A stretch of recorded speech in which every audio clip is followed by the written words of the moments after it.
अवधूत चिंतन श्री गुरुदेव दत्त श्री स्वामी समर्थ। तुम्हा सर्वांचं आपल्या स्वामी शक्ती या चॅनलमध्ये मनापासून स्वागत आहे।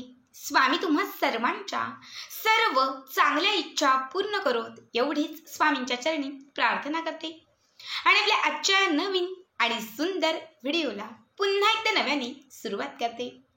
फक्त बघा 8 एप्रिल सोमवार मात्र अत्यंत महत्त्वाचा आणि सर्वात मोठा दिवस।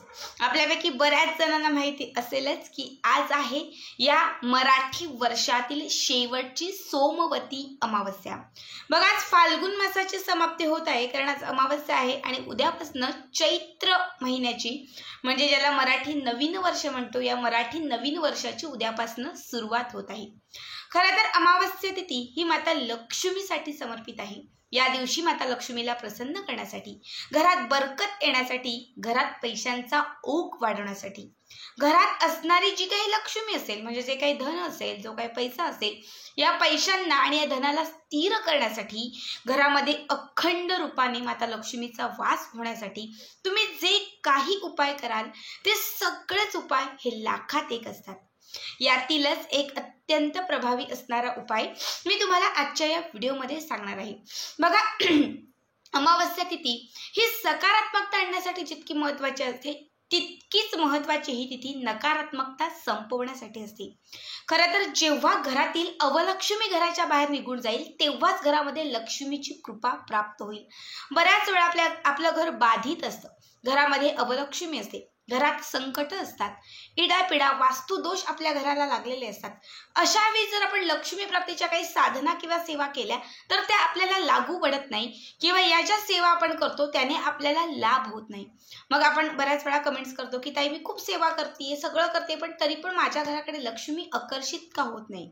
लक्षात ठेवा, जोपर्यंत घरातील अवलक्ष्मी, घरातील इडापिडा, घरातील वाईट शक्ती घराच्या बाहेर जात नाही तोपर्यंत लक्ष्मी तुमच्या घरात प्रवेश करणार नाही। आजच्या या व्हिडिओमध्ये मी तुम्हाला असे एक उपाय सांगणार आहे जो अमावस्येच्या दिवशी करायचा आहे। अमावस्येच्या दिवशी सायंकाळी तुम्हाला ही एक वस्तू घराच्या बाहेर फेकून द्यायची आहे।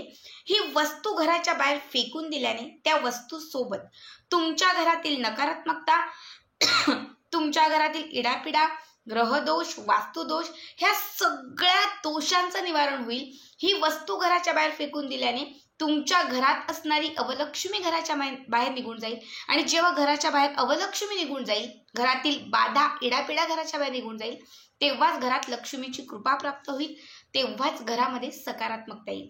बघा आजच्या दिवशी हा अत्यंत महत्त्वाचा उपाय आहे। तुमच्या आयुष्यात खूपच अडचणी असतील, काही केल्या अडचणीतून मार्ग मिळत नसेल, घरात क्लेश कलह होत असतील, मुलं ऐकत नसतील, घरामध्ये मुलांची पतीची प्रगती खुंटलेली असेल, प्रत्येक गोष्टीत सतत अडथळे येत असतील तर त्यांनी सगळ्यांनी हा उपाय आवर्जून करा। आत्ताच मागची अमावस्या होती मला वाटते आणि माझ्या मैत्रिणीने 2 दिवस अगोदर बरोबर कॉल केलेला। एक छोटंसं उदाहरण तुम्हाला सांगते। तर तिने मला कॉल केलेला आणि त्यावेळेस सेम हीच सेवा मी तिला सांगितली होती। तिला प्रत्येक गोष्टीत अडथळा येत होता, इव्हन बँक अकाउंट ओपन करायला गेली तिथेही 1 महिना थांबावं लागलं, घरात काहीच चांगलं होत नाही, सतत अडथळे येत होते। जवळपास 1 वर्ष झाला, म्हणजे माझी मैत्रीण मला सांगत होती 1 वर्ष झाला मी थकलेस, काहीच सुचत नाही, काहीच कळत नाही आणि तितक्यात तुझे व्हिडिओ बघत होते म्हणून तुला कॉल केला। मला एखादी सेवा सांग की मला या संकटातून सुटका होईल किंवा या अडचणीतून मार्ग सापडेल। 2 दिवसात अमावस्या होती आणि तिला म्हटलं अमावस्येच्या दिवशी हा उपाय करून बघ। तिने अमावस्येच्या दिवशी उपाय केला आणि अगदी मला वाटते 4-5 दिवसांनीच मला कॉल केला की त्या एका उपायाने माझे सगळे अडथळे दूर झाले, जी कामं न होणारी होती ती पण कामं व्हायला लागली, घरात आता सकारात्मक वाटत आहे, मनातील भीती आणि घरातील भीती कुठेतरी कमी झालेली आहे आणि कामांमध्ये कुठेतरी मार्ग भेटत आहे। बघा तोच 100% अनुभव सिद्ध असणारा उपाय मी तुमच्यासोबत शेअर करणार आहे। आपल्याला काय करायचं आहे, आज अमावस्येच्या दिवशी रात्री म्हणजे रात्री 6 संध्याकाळी 6च्या पुढे रात्री 12च्या तुम्ही कधीही हा उपाय, ही सेवा करू शकतात। यासाठी पहिली गोष्ट लागणार आहे ती म्हणजे नारळाची करवंटी। बघा एक जो अख्खा नारळ असतो, नारळाची करवंटी जी सुकी असते ती घेतली तरीही चालेल। जर तुमच्याकडे नसेल तर नारळ फोडा आणि नारळाचा जो अर्धा भाग असेल तो अर्धा भाग घ्या। तुमच्याकडे सुकी वाटी असेल नारळाची ती घेतली तरी चालेल, ओली वाटी असेल ती घेतली तरी चालेल। फक्त नारळाचा एक तुकडा म्हणजे नारळाची एक वाटी तुम्हाला लागणार आहे। याच्यामध्ये तुम्हाला एक चिमूटभर काळी जी मोहरी असते ही मोहरी घालायची आहे. सोबत तुम्हाला काळ्या रंगाचे जे तीळ असतात ते तीळ घालायचे आहेत.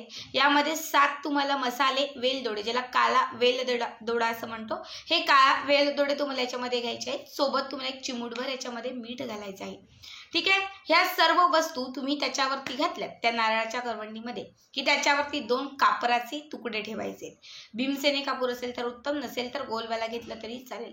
कापूर प्रज्वलित करायचा आहे. लक्षात ठेवा, याच्यावरती कापूर प्रज्वलित ठेवायचा आहे नारळाच्या वाटीवरती. आणि त्यानंतर ही नारळाची वाटी घरातल्या 4ही कोपऱ्यांना स्पर्श करायची.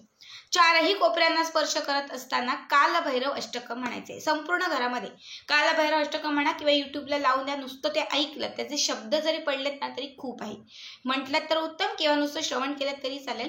कालभैरव अष्टकम म्हणेपर्यंत संपूर्ण घरातल्या 4ही कोपऱ्यांना तुम्हाला ही वाटी आणि त्यामध्ये ठेवलेले हे जे काही गोष्टी आहेत त्या तुम्हाला स्पर्श करायच्या आहेत. कापूर जो आहे तो विझू द्यायचा नाही, याची काळजी घ्यायची. कापूर विझत आल्याबरोबर पुन्हा 2-4 वड्या कापराच्या घालायच्या आहेत. संपूर्ण घरभर हे फिरवून झालं. किचनमध्ये, तुमच्या बेडरूममध्ये, सगळीकडे तुम्ही हे फिरवू शकतात. जिथे जिथे तुम्हाला काही त्रास वाटतोय, भीती वाटते, त्या सगळीकडे फिरवा.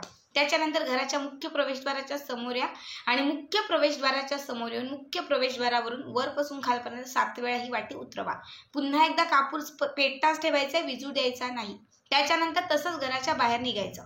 घराच्या बाहेर जो मोकळा भाग असेल, जो समोरचा भाग असेल, बघा घरावरून उतरवल्यानंतर कापूर विझला तर चालेल, फक्त दरवाजावरून उतरेपर्यंत कापूर पेटता असला पाहिजे. त्यानंतर ही वाटी घेऊन घराच्या बाहेर जायचं. घराच्या बाहेर जाऊन जी दक्षिण दिशा असेल, जो दक्षिण भाग असेल, त्या दक्षिण दिशेला हे सगळं घेतलेलं फेकून द्यायचं. ठीक आहे. हे सगळं फेकून द्यायचं. बघा कापूर जो आहे तो विझला पाहिजे, नाहीतर तुम्ही युगाचाच कुठेतरी फेकाल आणि काही आग वगैरे लागण्याची भीती असेल. तर हा कापूर पूर्ण विझला पाहिजे. थोडंसं ते राख थंड झाली पाहिजे, जेणेकरून कुणाला काही त्रासही होणार नाही. कोणाचा पाय वगैरे पडला तर त्याला काही चटका लागणार नाही. अशा पद्धतीने हे थोडंसं थंड झालं की त्याच्यानंतर लगेचच ते आपल्याला दक्षिण दिशेला फेकून द्यायचं आहे. घराच्या बाहेर एक बादलीभर पाणी ठेवायचं आहे. हे बादलीभर पाणी जे आहे त्याच्यातलं 1-2 मग पायावरती ओतायचं. स्वच्छ हात पाय धुवायचे आणि त्यानंतर घरामध्ये प्रवेश करायचा. घरामध्ये प्रवेश केल्यानंतर गोमूत्र असेल तर 4ही कोपऱ्यानं गोमूत्र शिंपडायचं आणि त्याच्यानंतर तुमची जी कामं असतील ती तुम्ही करू शकतात. बघा, या उपायानंतर तुमच्या घरातील जी काही बाधा असेल ती बाधा समाप्त होईल. खरं तर नारळाचा उपाय हा अमावस्येच्या दिवशी अत्यंत महत्त्वाचा मानला जातो.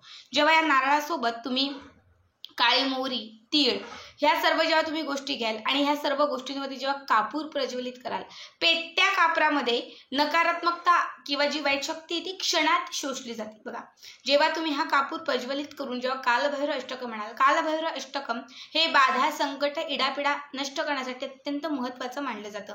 जेव्हा याचे उच्चार तुम्ही कराल, याचा मंत्र जप तुमच्या घरामध्ये होईल. खरं तर त्या मंत्र जपामध्ये सगळी वाईट शक्ती, नकारात्मकता तुमच्याकडे खेचली जाईल. जेव्हा त्या वाटीमध्ये कापूर पेटत असेल तेव्हा त्या पेटत्या कापरामध्ये सगळं काही तुमच्या घरामध्ये असलेलं नकारात्मक आणि निगेटिव्ह वातावरण शोषलं जाईल. आणि जेव्हा तुम्ही हे घराच्या मुख्य प्रवेशद्वारावरून उतरवाल तेव्हा तुमच्या घरातील कानाकोपऱ्यांमध्ये बसलेली सगळी जी नकारात्मकता आणि जी अवलक्ष्मी आहे ती त्याच्यामध्ये शोषून जाईल. जेव्हा तुम्ही हे घराच्या बाहेर फेकून द्याल, म्हणजे दक्षिण दिशा, जिला यमाची दिशा, नकारात्मकतेची दिशा म्हटलं जातं, जेव्हा तुम्ही हे दक्षिण दिशेला फेकून द्याल त्या क्षणात तुमच्या घराची बांध खुली होईल. कारण घर तुमचं जे बांध मुक्त होईल. घरामध्ये असलेली अवलक्ष्मी घराच्या बाहेर निघून जाईल आणि घरामध्ये लक्ष्मीची कृपा प्राप्त होईल. घरातील भीतीचं वातावरण कुठेतरी कमी होत जाईल. मुलांमध्ये सुधारणा होत जाईल. घरामधील जे वातावरण आहे ते पूर्णपणे सकारात्मक होत जाईल आणि घरामध्ये सुख, शांती, ऐश्वर्याची प्राप्ती होईल.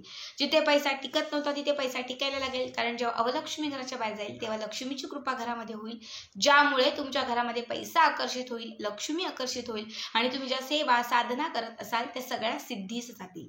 अत्यंत साधा आणि सोपा उपाय आहे. सगळ्यांनी नक्कीच करा.